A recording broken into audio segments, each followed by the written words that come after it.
Il existe une vieille légende à propos d'une époque où les dieux se demandaient où cacher leurs trésors les plus beaux et les plus puissants. Nous les cacherons au sommet de la plus haute montagne, suggéra l'un. Mais les autres croyaient que les humains l'escaladeraient un jour. Un autre suggéra nous les cacherons au fond de l'océan le plus profond. Et s'ils s'imaginaient aussi que les humains y parviendraient un jour. Nous les cacherons alors sur la Lune. Ils n'y parviendront certainement jamais, suggéra un autre. Mais encore une fois, ils pensaient que les humains voyageraient un jour, même là-bas. Les 100 dieux sages avaient une idée différente. Nous les cacherons dans les humains eux-mêmes, car là, ils ne regardent jamais. Maintenant, ce n'est qu'une légende, mais nous croyons que l'essence de cette histoire est plus réelle que nous pourrions le soupçonner.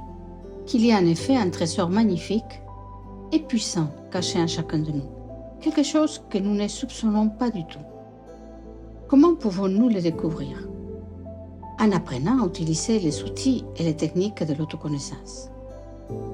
L'autoconnaissance, comme son nom l'indique, est l'étude de nous-mêmes, pas seulement des aspects extérieurs, comme notre nom, notre âge ou nos loisirs. Nous parlons de quelque chose de profond, caché en nous, mystérieux. Commençons par notre voyage par la compréhension de l'autoconnaissance en apprenant quels sont les aspects de nous-mêmes. Et d'abord l'essence. L'essence est une étincelle immortelle en nous qui nous anime et nous permet d'être conscients des choses. C'est pour cette raison qu'elle est communément appelée conscience. Essayons rapidement un exercice. Prenez quelques instants et prêtez attention à toutes les choses que nous pouvons entendre en ce moment, où que nous soyons. Maintenant, prêtons attention aux choses que nous voyons, comme la couleur des murs, nos vêtements, les meubles. Enfin, prêtons attention à la sensation de notre corps. Ressentez-la vraiment, assis ou debout, et vérifiez si vous êtes détendu ou pas. Peut-être pouvons-nous observer à partir de cet exercice que lorsque nous faisons un effort intentionnel pour utiliser notre perception, nous percevons davantage, nous entendons davantage, nous voyons davantage, nous ressentons davantage. Cette conscience appartient à notre essence. Tout notre potentiel réside dans le développement de cette essence.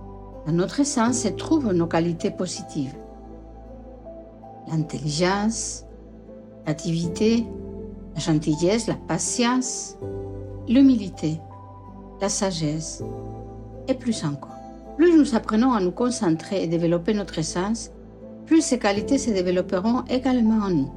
Si nous développons notre essence, nous la développons en tout, que ce soit l'apprentissage de quelque chose de nouveau, la réussite au travail, en surmontant une situation difficile ou quoi que ce soit. Notre essence est comme un muscle à nous et se développe à mesure que nous l'utilisons. « Homme, connais-toi toi-même », a dit l'oracle à Delphes. Que signifie se connaître soi-même? Précisément, découvrir cette essence et ces qualités que nous avons en nous.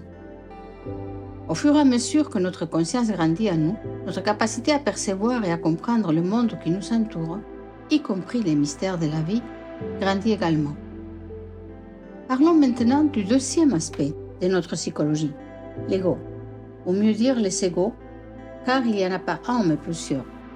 Les égos conditionnent notre comportement, ils conditionnent notre façon de penser, de sentir et d'agir, d'instant en instant. Si nous sommes coincés dans les embouteillages, un ego d'impatience peut surgir en nous. Si quelqu'un nous critique ou nous insulte, un ego de colère peut surgir en nous.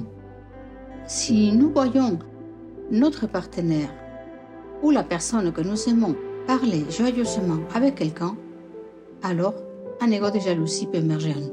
Choisissons-nous d'être jaloux? Est-ce que nous aimons être jaloux? Non. Alors pourquoi devenons-nous jaloux? C'est la nature de l'ego, il conditionne notre comportement et nous pousse à vivre nos vies de manière insensée, inconsciemment et automatiquement. Peu importe à quel point la vie extérieure d'un être humain peut être merveilleuse, tant que les égos continueront d'exister en nous, nous ne connaîtrons jamais la véritable liberté et le bonheur. Ainsi, la clé de l'autoconnaissance, de la connaissance de soi, réside pas seulement dans le développement de l'essence, mais aussi dans l'élimination des différents égos qui sont en nous. Dans notre école, nous enseignons les techniques et les outils de la connaissance de soi qui nous permettront de développer notre essence et de surmonter nos égos.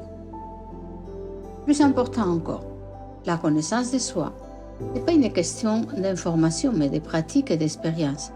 c'est l'étude et le développement de nous-mêmes par nous-mêmes. Personne, absolument personne, peut faire ce travail à notre place.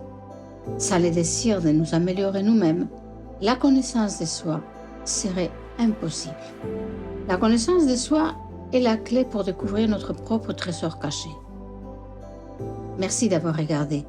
Pour plus d'informations, visitez notre site web. Tous nos cours sont gratuits.